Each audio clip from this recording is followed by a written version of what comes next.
har 3 oyda biza BLS yoki basic life support yoki boshqa so'z bilan yana CPR deyishadi.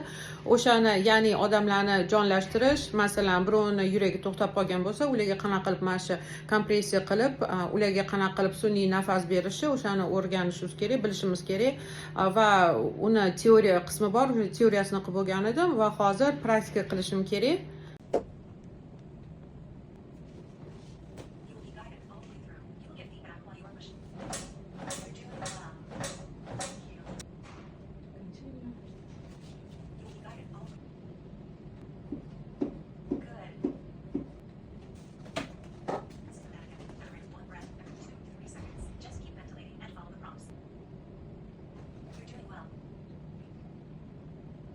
That's right.